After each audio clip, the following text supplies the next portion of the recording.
Qualitative research. It is a type of research that uses non-numerical data to understand concepts, opinions, or experiences.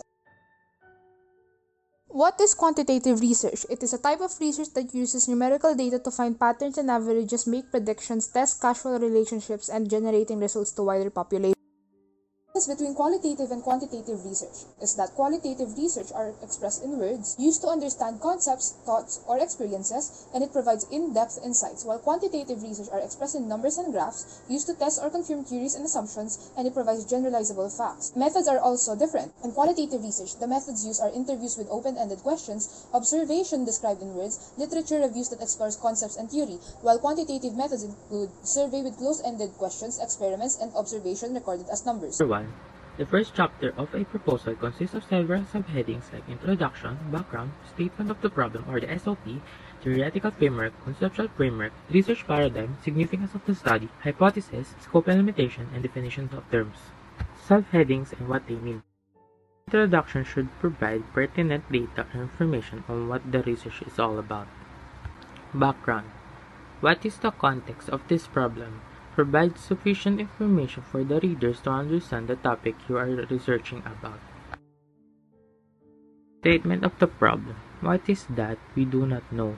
What is the gap in our knowledge this research will fill? What needs to be improved? Theoretical framework. You will base on the existing theories that your research needs. Significance of the study. Who will benefit for your research? Hypothesis. What ideas are suggested as possible explanation for the problem, situation, or condition, and will be proved to be correct or incorrect by the research? Conceptual framework, sometimes referred as theoretical framework, presents your ideas in a model or illustration of what you intend to investigate and some theories related to it, based on your own concept. Research paradigm is a diagrammatic representation of the variables as applied to the study. The scope of the study is the study limited to a specific geographical area or people, or to only certain aspects of the situation. The limitation of the study. Is there any factor, condition, or circumstances that will prevent the researcher from achieving all his or her objectives? Definitions of terms. It is used on own terms that you use to signify the vocabulary on the research paper. In this chapter, this is where you provide sources that have an explanation and claim support from the previous researches on the most recent issue. This section has two parts, foreign and local. From these two, it has literature and study that shows relevance to the study and gives you ideas and guide as a researcher. Findings from the past studies that shows relevance to your topic. This part also provides a supporting statement that gives more knowledge to your study. Foreign literature, in this part, this is the study that has information that gives you help to show the relevance of your study. Local literature, in this part, this is the study that contains information about the local environment. Foreign study is the study about their own environment with a foreign background where you will use methods of research such as theses, surveys, and many more.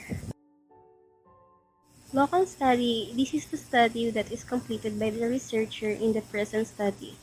This provides understanding to you as a researcher as you seek knowledge on a particular topic. Synthesis, this is the overall summarization of all the information you put in the review of related literature. 3 Methodology. In this chapter, you are going to talk about your research design, sample and sampling techniques, your data gathering procedure, and statistical treatment of data. In writing this chapter, you need to be concise for your readers not to get confused as these chapters would include a lot of data. Research design. In this part of chapter 3, you are going to talk about the strategy you use to carry out research that has a sufficient and logical plan to tackle established research questions through the collection, interpretation, analysis, and discussion of data. Populations, sample, and sampling technique. In this section, you are going to talk about who are your participants, how you will gather or collect the data, and what type of sampling you use. Did you use probability or non-probability as your sampling method? Research instrument. In this part of chapter 3, you need to talk about the instruments you use to gather the data from your participants, whether you use questionnaires and conducted an interview or survey to collect data from them. Statistical treatment of data. In this section, you must tell what type of statistic you use. It could be either descriptive statistics, explaining the relationship between variables in the population, or inferential statistics, checking the theory by drawing inferences from the data gathered in a sense that when you are told about it, you get it right away. You must also include the use of mean, mode, median, regression, conditional probability, sampling, standard deviation, and scope of distribution, which can help you to investigate the statistical relationship between results and recognize potential errors in your tests. 4. Results. In this chapter, you would have two parts. The introduction is the first part. And in this part of the chapter, you are going to remind your readers on the purpose of the study, the research questions, and your research design. You would briefly describe your collection data techniques. Note that the process of how you collected the data must be aligned with what was employed in chapter 3. And you would also briefly describe the characteristics of your samples, such as their age, gender, and other relevant information to provide context to your findings. The next part is presentation of data. This is the part where you would be presenting your gathered data with visual graphics such as pie charts, line graph, bar graph, and others. When writing this, you will present your research questions or hypotheses as the subheading followed by your Chapter 5 includes the summary, implications, and recommendations for further studies. The introduction. It includes and represents what Chapter 5 is all about.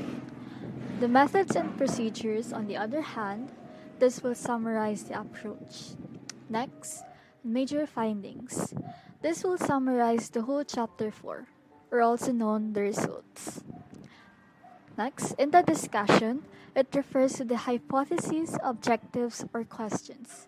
It assesses the meaning of the results by evaluating and interpreting. Speculation should be reasonable, firmly justified, and subject to test. This is the hardest part to write because committees may challenge the interpretation of data in the defense. Next, the conclusions. The conclusions directly relate to the research questions or objectives. They represent the contribution to the knowledge. Next is the recommendations.